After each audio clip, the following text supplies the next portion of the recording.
The Green Hornet is finally here in post-converted 3D.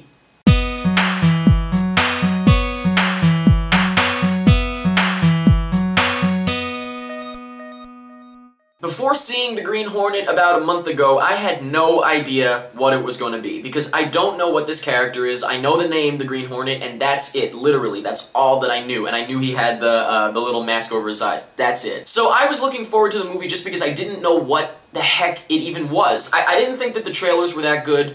I didn't even think it looked really that great, so I really didn't know what to expect, but I was looking forward to it only because I didn't know what to expect. So, having seen it, I have to say, first and foremost, this did not need to be in 3D. I saw it in 2D, and the whole entire time, I forgot it was supposed to be in 3D, and after it was over, I didn't think of really, like, any reason that it needed to be in 3D. There was a couple of scenes with Kato vision, if you want to call it that, that might have looked cool in 3D, but it's like, okay, I can think of a million things that might look cool in 3D, but is it worth the whole movie being in 3D? Not at all. There's the one scene that's in the trailer where Kato, like, hits the bottle top and it, like, flies towards the screen. Totally pointless in the movie. It's literally pointless, and it's only there because it's in 3D, and that's it. That's the only scene that I would really imagine really had the 3D effect in it. Well, there's a couple scenes, like I said, with Kato vision, but it made no sense in the movie, and that stuff pisses me off.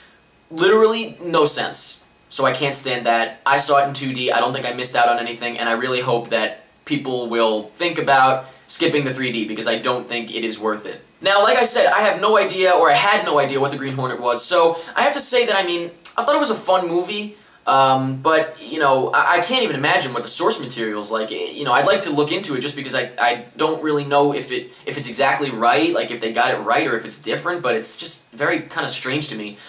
Seth Rogen, I didn't know what to expect with him. I actually was kind of expecting him to be different than he usually is, but he was exactly the same as he usually is. It was really no different than any other Seth Rogen movie, for the most part. I mean, he was a little more serious because it wasn't a straight-up raunchy comedy or anything, but it was pretty much the same. The guy that played Kato, I'm assuming that he's probably got a crazy name I won't be able to pronounce, so I'm not even going to look it up, and I feel bad if his name is just Bob Smith. But, he was good. I mean, he was alright, but I mean, I could barely understand him. I know that's the character, but, you know, there was a lot of spots where I really couldn't understand him. But, I mean, you know, that's, I think, like I said, I think that's the character, so it's fine. And then we have Christoph Waltz as the villain.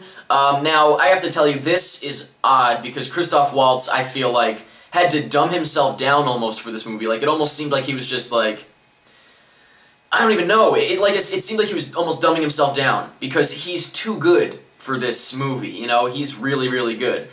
So I thought that he was fine, I thought he was great, and it just kind of seemed like he was having fun. It definitely seemed like he was having fun, so that was cool. Now, like I said, the plot, you know, I thought it was alright, I thought it was funny. I didn't know if it was supposed to be, like, funny or serious, but I guess it was a comedy. It seemed like a comedy, because it was pretty funny. But, in general, I thought it was alright, the plot. You know, it got ridiculous towards the end.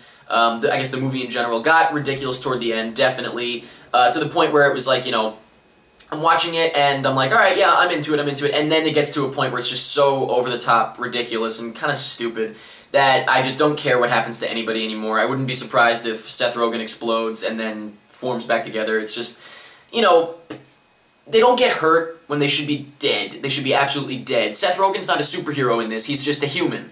He should be dead with some of the things that happened to them, you know what I mean? It's just, that is just kind of crazy. But, you know, again, I don't know if that's the source material being over the top too, so maybe it was good translation. It's funny, I guess, but it's just stupid. You know, I don't know, I just thought it was kind of ridiculous, and it just, I'll forget about this movie. I really will. I think it's forgettable.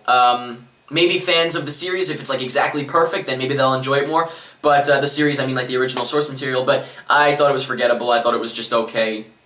Yeah, it was just okay. I'll give it two things. There was one excellent scene with the split screen thing where, I don't know how to explain it exactly, but someone would come into the scene and there's another person, they talk, and then they both split up and go separate ways, but the screen splits and shows them both going separate ways, and that, I thought, was an incredible, incredible scene. Like, I wanted to clap after that scene.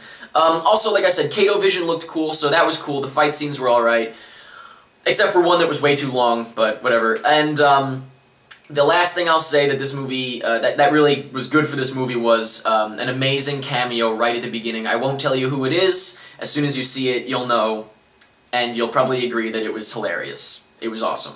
So So that made me very happy. Of course, that was the beginning of the movie, so that kind of set the tone for what I was expecting, and then it didn't really live up to, you know, the hype, I don't think. But overall, Green Hornet, it was fun, it was enjoyable, it was just okay in my opinion. I think, like I said, that it's forgettable, and that's it. You know, it was just kind of whatever. It was not really anything big. Let me know in the comments what you thought of the Green Hornet. Let me know if you saw it in 2D or 3D, and if you thought the 3D was worth it, or if you don't think that it really mattered. I personally, like I said, I don't think that it mattered. I don't think I missed out on anything.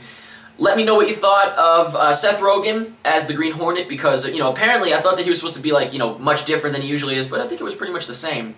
Let me know what you thought of Christoph Waltz and, you know, his high-caliber acting kind of put into a goofy movie. Just let me know what you thought of the movie overall, and that's pretty much it.